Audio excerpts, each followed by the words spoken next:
Yes, all students, a very good morning and I wholeheartedly welcome you all for Enlightened Educators. And ನಿನ್ನೆ ಬಂದು ನಾವು BC304 exam paper review ಮಾಡಿದ್ದೀವಿ. So ದಯವಿಟ್ಟು ಹೋಗ್ಬಿಟ್ಟು ಬೇಗ check ಮಾಡ್ಕೊಳ್ಳಿ ಸ್ಟೂಡೆಂಟ್ಸ್ ಯಾರೆಲ್ಲ ನಿನ್ನೆ ಎಕ್ಸಾಮ್ ಬರ್ತಿದ್ದೀರಿ ಅವರು. ಆ್ಯಂಡ್ ಇವಾಗ ನಾನು ಮಾತಾಡೋಕ್ಕೆ ಬಂದಿರೋದು ತುಂಬ ಲಿಮಿಟೆಡ್ ಟೈಮಲ್ಲೇ I will speak more thing out. ಏನು ಅಂತ ಹೇಳಿದ್ರೆ ಯಾರ್ಯಾರೆಲ್ಲ ಎಕ್ಸಾಮ್ ಬರ್ದಿದ್ದೀರಿ ನಿನ್ನೆ and one who has problem with respect to that exam, ಅಂದರೆ ನಾನು ಅಷ್ಟು ಚೆನ್ನಾಗಿ ಬರೆದಿಲ್ಲ, ನಾನು ಒಂದು ಇದಾಗಿ ಮೀಡಿಯಮಾಗಿ ಬರೆದಿದ್ದೀನಿ ಅಥವಾ ನಾನು ಏನೂ ಬರದೇ ಇಲ್ಲ ಅನ್ನೋರಿಗೆ ನಾನು ಒಂದಿಷ್ಟು ಮಾತುಗಳು ಹೇಳಕ್ಕೆ ಬಯಸ್ತೀನಿ. ಏನಂದರೆ NA is not so easy to understand unless and until you know the particular ಏನಂತ ಹೇಳ್ತಾರೆ ಒಂದು proper system of practising that subject R proper structure of working out with that subject, ಆಯಿತಾ? ಇಲ್ಲ ಅಂದರೆ ನೀವು ಸುಮ್ಮನೆ ಬ್ಲ್ಯಾಂಕಾಗಿ ಮಾಡ್ತೀನಿ ಅಂದರೆ ತುಂಬ ಕಷ್ಟ ಇದೆ, ಹೌದಾ?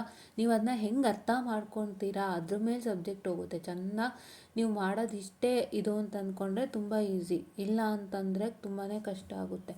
ಸೊ ಈ ಥರ ಪರಿಸ್ಥಿತಿಯಲ್ಲಿರುವಾಗ ಎಷ್ಟೊಂದು ಜನಕ್ಕೆ ತುಂಬ ಕಷ್ಟಪಟ್ಟು ನೆನೆ ಆ್ಯಕ್ಚುಲಿ ಇದನ್ನ ಮೋಟಿವೇಶ್ನಲ್ ವಾಯ್ಸ್ ನೋಟ್ ಕೂಡ ನಮ್ಮ ಗ್ರೂಪಲ್ಲಿ ಕಳಿಸ್ಕೊಟ್ಟಿದ್ದೀನಿ. ನಾನು ಎನ್ಲೈಟೆಂಡ್ ಎಡ್ಯುಕೇಟರ್ಸಲ್ಲಿ ಎಲ್ಲಿ ಹೋಗ್ಬೇಕು ಎನ್ಲೈಟೆಂಡ್ ಎಡ್ಯುಕೇಟರ್ಸ್ಗೆ ಅಂತೀರಾ? ಶಾರ್ಟ್ಸಿಗೆ ಹೋಗಿ. ಶಾರ್ಟ್ಸಲ್ಲಿ check with this shorts or this shorts, ಈ ಎರಡು ಶಾರ್ಟ್ ಇದಲ್ಲ ಇದರಲ್ಲೇ ಅನಿಸುತ್ತೆ. ಇನ್ ದಿಸ್ ಶಾರ್ಟ್ 70 ವ್ಯೂಸ್ ಇದರಲ್ಲೇ ನಾನು ಲಿಂಕನ್ನು ಕೊಟ್ಟಿರ್ತೀನಿ, ಇಲ್ಲ ಈ ಶಾರ್ಟ್ಸಲ್ಲೂ ಕೂಡ ಒಂದು ಲಿಂಕನ್ನು ಕೊಟ್ಟಿರ್ತೀನಿ. ಇಲ್ಲ ಅಂತಂದರೆ ನಮ್ಮ ವೀಡಿಯೋನಲ್ಲಿ ಈ ಮೂರು ವೀಡಿಯೋದಲ್ಲೂ ಇದೆ ಲಿಂಕು, ಹೋಗ್ಬಿಟ್ಟು ಸಬ್ಸ್ಕ್ರಿಪ್ಷನ್ ಮಾಡ್ಕೊಳ್ಳಿ, ಜಾಯ್ನ್ ಆಗಿ, ಆಯಿತಾ? ಸೊ ಅದೇ ಇವಾಗ ಏನು ಅಂತ ಹೇಳಿದ್ರೆ ಎಲ್ಲರಿಗೂ ಒಂದೊಂದು ರೀತಿಯಾದ ಕಷ್ಟದಿಂದ ಕೆಲವ್ರು ಚೆನ್ನಾಗಿ ಬರೆಯೋಕ್ಕಾಗದೇ ಇರಬಹುದು.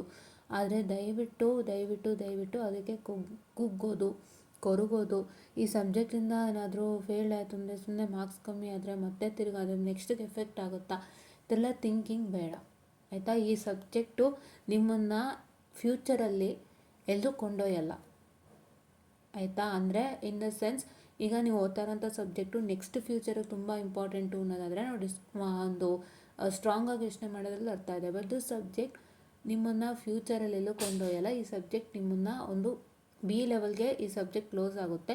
ನೀವೆಲ್ಲೇ ಹೋದರೂ ಈ ಸಬ್ಜೆಕ್ಟ್ ನಿಮಗೆ ಬೇಕಾಗಲ್ಲ, ನಾನು ಓಪನಾಗಿ ಹೇಳ್ತಾ ಇದ್ದೀನಿ, ಎಲ್ಲೂ ಬೇಕಾಗಲ್ಲ ನಿಮಗೆ, ಓಕೆ? ಹೌದಾ? ನೀವು ಸಾಫ್ಟ್ವೇರ್ ಕಡೆ ಹೋಗೋದ್ರಿಂದ ಎಲ್ಲೂ ಬೇಕಾಗಲ್ಲ ನಿಮ್ಗೆ, ಆಲ್ಮೋಸ್ಟ್ ಸಾಫ್ಟ್ವೇರ್ ಕಡೆನೇ ಹೋಗ್ತೀರಿ. ಕೋರ್ಗೆ ಹೋಗೋದು ಸ್ವಲ್ಪ ಕಮ್ಮಿ, ಬಟ್ ಸಾಫ್ಟ್ವೇರ್ ಕಡೆಗೆ ತುಂಬ ಹೋಗೋರಿದ್ದೀರಾ.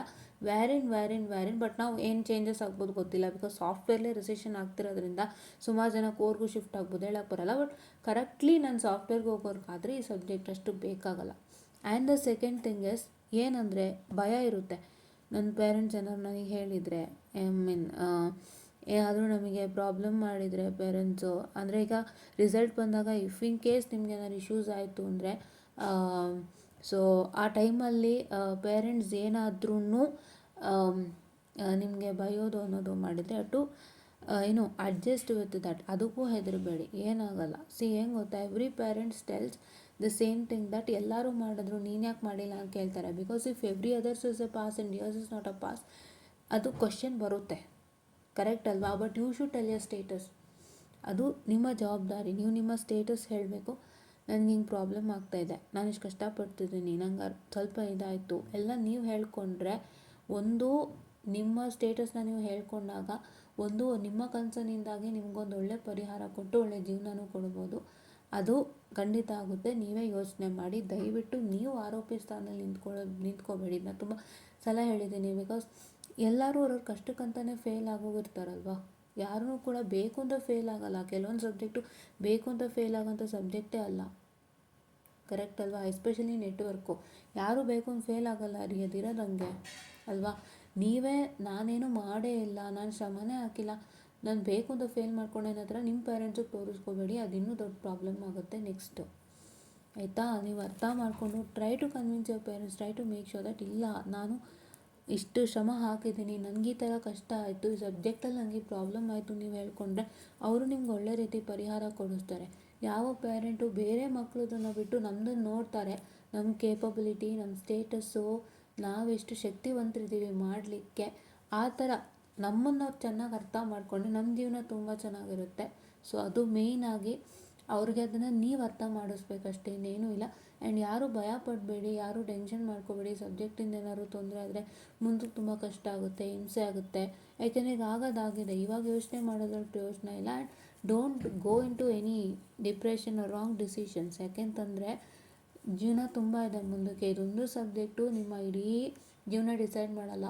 ಈ ಒಂದು ಸಬ್ಜೆಕ್ಟ್ ಫೇಲ್ ಆಗೋಯ್ತು ಅಂದರೆ ಸಾಫ್ಟ್ವೇರಲ್ಲಿ ಜಾಬ್ ಸಿಕ್ಕಲ್ಲ, ಇಲ್ಲ ನಿಮ್ಮ ಮುಂದಕ್ಕೆ ಲಕ್ಷಾಂತರ ರೂಪಾಯಿ ಪ್ಯಾಕೇಜ್ ಸಿಕ್ಕಲ್ಲ. ದಿಸ್ ಸಬ್ಜೆಕ್ಟ್ ಡೋಂಟ್ ಡಿಸೈಡ್, ಆಯಿತಾ? ನಾನು ನಿಮ್ಗೆ ಅದಕ್ಕೆ ಮುಂಚೆಯಿಂದನೂ ಹೇಳ್ತಿದ್ದೆ, ಈ ಸಬ್ಜೆಕ್ಟ್ನ ನೀವು ಎಷ್ಟು ಚೆನ್ನಾಗಿ ಓದಿ ಕ್ಲಿಯರ್ ಮಾಡ್ಕೋತೀರ ಅಷ್ಟು ಒಳ್ಳೆಯದು. ಇಲ್ಲಾಂದರೆ ಎಷ್ಟು ಸತಿ ಬೇಕಾಗುತ್ತೆ ಕ್ಲಿಯರ್ ಆಗೋಕ್ಕೆ ಗೊತ್ತಾಗಲ್ಲ ಅಂತ ಹೇಳಿದ್ದೆ ಅಲ್ವಾ? ಸುಮಾರು ಸತಿ ಹೇಳಿದ್ದೀನಿ. ಇನ್ನು ನಾವು 1-2 ಸತಿ ಅಲ್ಲ, ಸುಮಾರು ಸಲ ಹೇಳಿದ್ದೀನಿ. ಕರೆಕ್ಟಾ? ಹೌದಲ್ವಾ? ಸೊ ಈಗ ಆಗೋದಾಗಿದೆ. ಯಾರು ಚಿಂತೆ ಮಾಡೋದು, ಡಿಪ್ರೆಷನ್ಗೆ ಹೋಗೋದು ಬೇಡ. ಇದು ಏನು ಗೊತ್ತಾ, ಡಿಪ್ರೆಷನ್ಗೆ ಹೊಟ್ಟೋದ್ರೆ ತುಂಬ ಕಷ್ಟ ಆಗುತ್ತೆ ನಿಮಗೆ. You can't come back with that ಅಲ್ವಾ?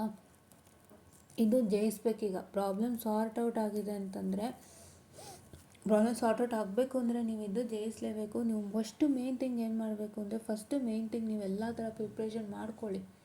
ನಂಗೆ ಈ ಥರ ಆಗಿದೆ, ಸೊ ನಾನಿವಾಗ I have to convince my parents and tell the status. ನೀವು ಅದನ್ನು ಇವಾಗಲೇ ಹೇಳಿ. ಯಾಕೆ ಗೊತ್ತಾ, ಆವತ್ತೊಂದು ದಿನದ ತನಕ ಮುಚ್ಚಿಡಬೇಡಿ. ಯಾಕೆಂದರೆ ನಿಮಗೂ ಮನಸ್ಸಲ್ಲಿ ಹಿಂಸೆ ಓಡ್ತಿರುತ್ತೆ, ಟೆನ್ಷನ್ಸ್ ಓಡ್ತಿರುತ್ತೆ, ಸಬ್ಜೆಕ್ಟ್ ಮೇಲೆ ಭಯ ಇರುತ್ತೆ. ಆ ಭಯದಿಂದಾಗಿ ನೀವು ಒಂಥರ ಫೇಸ್ ಮಾಡ್ಕೊಳ್ತೀರಿ. ಭಯ ಅಂತೂ ಇದ್ದಾಗ ಎಲ್ಲರ ಫೇಸು ಒಂಥರ ಇದ್ದೇ ಇರುತ್ತೆ. ಆ್ಯಂಡ್ ಯು ಕಾಂಟ್ ಇವನ್ ಏನಂತ ಹೇಳ್ತಾರೆ, ಭಯ ಮುಚ್ಚಾಕ್ಬಿಟ್ಟು ನೀವು ನಗ್ತಾ ಇರೋಕ್ಕಾಗಲ್ಲ ಅಲ್ವಾ? ಎಲ್ಲಾದರೂ ಅದೇ ತಾನೇ, ಭಯ ಮುಚ್ಚಾಕ್ಬಿಟ್ಟು ಹೆಂಗೆ ನಗ್ತಾ ಇರ್ತೀರಿ ನೀವು? ಗೊತ್ತಾಗುತ್ತೆ ಪೇರೆಂಟ್ಸ್ಗೆ, ಯಾಕೆ ಮಗು ಸಪ್ಪಿದೆಯಲ್ಲ ಅಂತ. ಸೊ ನೀವು ಏನಿದ್ರೂ ಒಪ್ಕೊಳ್ಳಿ, ಎಲ್ಲ ವಿಷಯ ತಿಳಿಸಿ. ಆ್ಯಕ್ಚುಲಿ ನೀವೆಷ್ಟು ಪೇರೆಂಟ್ಸ್ಗೆ ಕಮ್ಯುನಿಕೇಟ್ ಮಾಡ್ತೀರಾ ಎಜುಕೇಷನ್ ವಿಷಯದಲ್ಲಿ, ಅವ್ರು ನಿಮ್ಮನ್ನು ಸೇರಿಸಿರೋದೇ ನೀವು ಒಂದು ಒಳ್ಳೆ ದಡ ಸೇರ್ತೀರಾ, ಚೆನ್ನಾಗಿ ಓದಿ ಒಂದು ಒಳ್ಳೆ ಕೆಲಸ ತೊಗೋತೀರಾ, ಎಲ್ಲರಂತೆ ಸಮಾಜದಲ್ಲಿ ಇರ್ತೀರಿ ಅಂತ. ಸೊ ನಿಮ್ಗೆ ಆ ಟೈಮಲ್ಲಿ ಏನೇ ಸಮಸ್ಯೆ ಆದರೂ when you communicate openly with your parents, ನಿಮಗೆ ಸೊಲ್ಯೂಷನ್ ಸಿಗುತ್ತೆ, ನಿಮ್ಮ ಜೀವನ ಎಲ್ಲರಂತೂ ಚೆನ್ನಾಗಾಗುತ್ತೆ. ಸೊ ಅದಕ್ಕೆ ನೀವು ಇವಾಗಲೇ ಹೇಳ್ಕೊಳ್ಳಿ, ಎಲ್ಲ ಥರ ಸೆಟ್ರೇಟ್ ಮಾಡ್ಕೊಳ್ಳಿ, ಒಂದು ಒಳ್ಳೆ ಸೊಲ್ಯೂಷನ್ ಹುಡುಕಿಟ್ಕೊಳ್ಳಿ.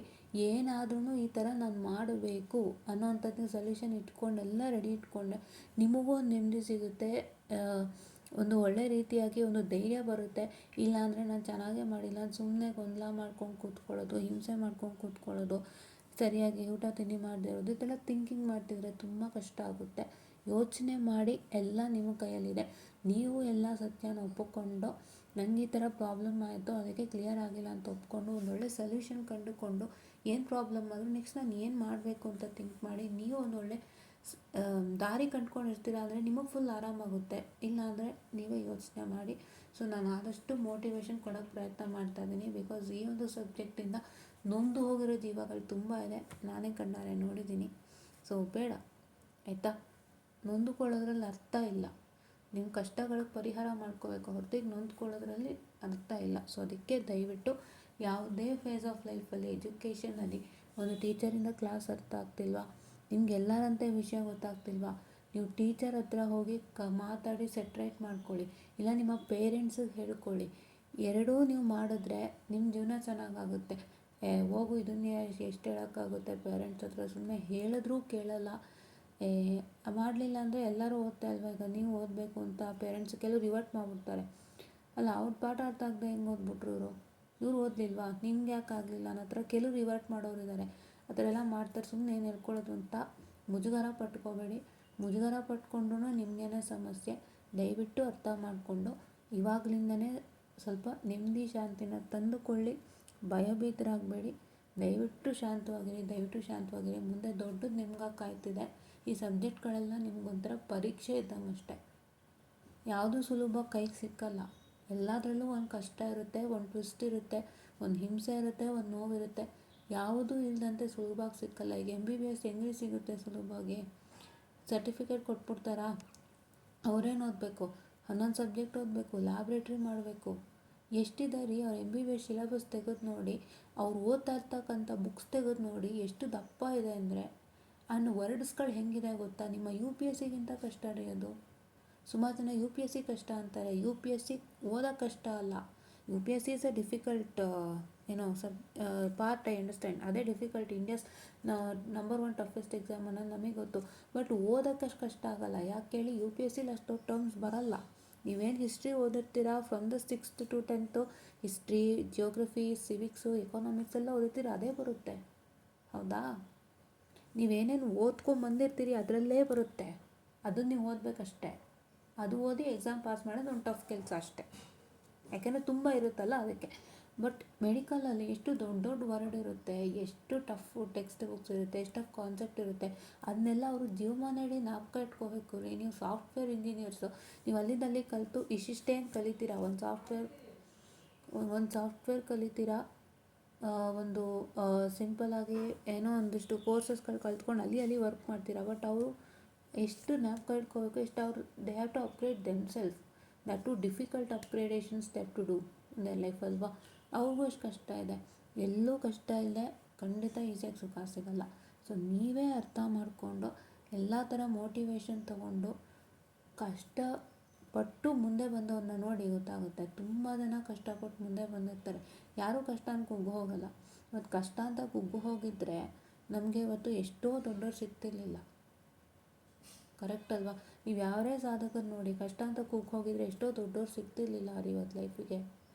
ಇವತ್ತು ಎಂತೆಂಥ ದೊಡ್ಡ ಸ್ಟಾರ್ ಹೀರೋಸ್ ನೋಡ್ತೀವಿ, they entertain us every day. ಕರೆಕ್ಟಲ್ಲಿ ಹೊತ್ತು ಸಿನಿಮಾ ಬರ್ತಿರುತ್ತೆ, ಎಂಟರ್ಟೈನ್ ಮಾಡ್ತಿರ್ತಾರೆ. ಅವ್ರ ಜೀವನದಲ್ಲಿ ಎಂಥ ದೊಡ್ಡ ಕಷ್ಟ ಅಲ್ವಾ,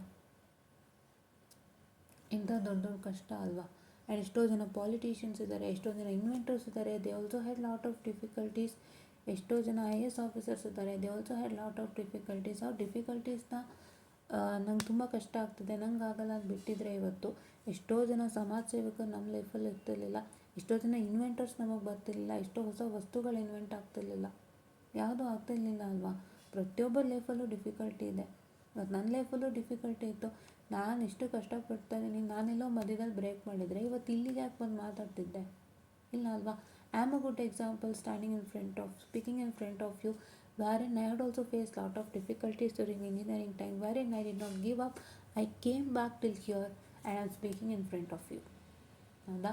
ಸೊ ಅದೇ ಕಾರಣಕ್ಕೂ ಯೋಚನೆ ಮಾಡಿ, stay strong, stay positive, stay motivated. ಎಷ್ಟು ಮೋಟಿವೇಟೆಡ್ ಆಗಿರ್ತೀರಿ, ಎಷ್ಟು ಜನರ ಒಂದು ಏನಂತ ಹೇಳ್ತಾರೆ, ನೀವು ಇಂಪ್ರೆಷನ್ಸ್ ತೊಗೋತೀರಿ ಅಂದರೆ ಅವ್ರು ಓದ್ತಾ ನಿಮಗೆ ಅರ್ಥ ಆಗುತ್ತೆ, ಅದನ್ನು ತೊಗೋತೀರಿ, ಅಷ್ಟು ನಿಮಗೆ ಒಳ್ಳೆಯದು. ಎಲ್ಲ ಒಳ್ಳೆಯದಾಗಲಿ, ಆಲ್ ದ ಬೆಸ್ಟ್. ಮುಂದಿನ ಫ್ಯೂಚರ್ ತುಂಬ ಚೆನ್ನಾಗಿರಲಿ. ಯೋಚನೆ ಬೇಡ, ಆರಾಮಾಗಿ ನೆಕ್ಸ್ಟ್ ಎಕ್ಸಾಮ್ಸ್ನ ಚೆನ್ನಾಗಿ ಮಾಡಿ. ಈ ವಿಷಯನ ತಂದೆ ತಾಯಿ ಹತ್ರ ಆದಷ್ಟು ಡಿಸ್ಕಸ್ ಮಾಡಿ ಸೊಲ್ಯೂಷನ್ ತೊಗೊಳ್ಳಿ. ಸೊ ದಟ್ ನಿಮಗೊಂದು ಧೈರ್ಯ ಸಿಗುತ್ತೆ, ಪಾಸಿಟಿವಿಟಿ ಸಿಗುತ್ತೆ. ನನಗಿಷ್ಟು ಕಷ್ಟ ಆಗಿತ್ತು, ಏನೋ ಒಂದು ಸೊಲ್ಯೂಷನ್ ಸಿಗ್ತಾಯಿದೆ, ನಾನು ಅದನ್ನ ಮಾಡೋಣ, ಆಚೆ ಬರ್ಬೋದು ಅನ್ನೋ ಥರ. ಸೊ ಇಷ್ಟನ್ನು ನೀವು ಮಾಡ್ಕೊಳ್ಳಿ. ಧೈರ್ಯವಾಗಿರಿ. ಧೈರ್ಯವಿದ್ದರೆ ಮನಸ್ಸಿದ್ದರೆ ಮಾರ್ಗ, ಧೈರ್ಯವಿದ್ದರೇ ಜೀವನ, ಇಲ್ಲಾಂದರೆ ಕಷ್ಟ ಆಗುತ್ತೆ ಅಂತ ಹೇಳ್ತಾ, ಸೊ ಎಲ್ಲರೂ ಧೈರ್ಯ ತೊಗೊತೀರಾ, ಚೆನ್ನಾಗಿ ಮಾಡ್ತೀರಾ, ಮುಂದಿನ ಜೀವನ ಚೆನ್ನಾಗಿ ತೊಗೊಂಡು ಹೋಗ್ತೀರಾ ಅಂತ ನಾನು ಅಂದ್ಕೊತೀನಿ. ನಾನು ಹೇಳ್ತಾ, I just mend of the session of students and thank you and please to provide feedback for this without fail if you like to. And also if you want to tell about how a network analysis exam went and ಏನಾದ್ರು ಕಷ್ಟ ಆಗ್ತಿತ್ತು, ಸಮಸ್ಯೆ ಆಗಿತ್ತು, ಈ ಥರ ಆಯಿತು ಅಂತಂದರೆ ಅದನ್ನು ಇಲ್ಲೂ ಶೇರ್ ಮಾಡ್ಬೋದು. ಇಲ್ಲ ನಮ್ಮ ಎನ್ಲೈಟನ್ಡ್ ಎಡ್ಯುಕೇಟರ್ಸ್ ಟೆಲಿಗ್ರಾಮ್ ಚಾನಲಲ್ಲಿ ಕೂಡ ಮೆಸೇಜ್ ಮಾಡ್ಬೋದು. ಇಲ್ಲ ನೀವು ಟೆಲಿಗ್ರಾಮ್ ಚಾನಲ್ ಜಾಯ್ನ್ ಆಯಿತು ಅಂದರೆ ನಾನು ಪರ್ಸ್ನಲಿ ಕನೆಕ್ಟ್ ಆಗೇ ಆಗ್ತೀನಿ, ನನ್ನ ಪರ್ಸ್ನಲ್ ಅಕೌಂಟ್ ಎನ್ಲೈಟನ್ಡ್ ಎಡ್ಯುಕೇಟರ್ಸ್ ಮುಖಾಂತರ, ಅಲ್ಲೂ ಶೇರ್ ಮಾಡ್ಕೋಬೋದು. ಏನಿದ್ರು ಶೇರ್ ಮಾಡ್ಕೊಳ್ಳಿ, ಪರಿಹಾರ ಕಂಡುಕೊಳ್ಳೋಣ. Let's stay together, let's always be together ಅಂತ ಹೇಳ್ತಾ ಥ್ಯಾಂಕ್ ಯು.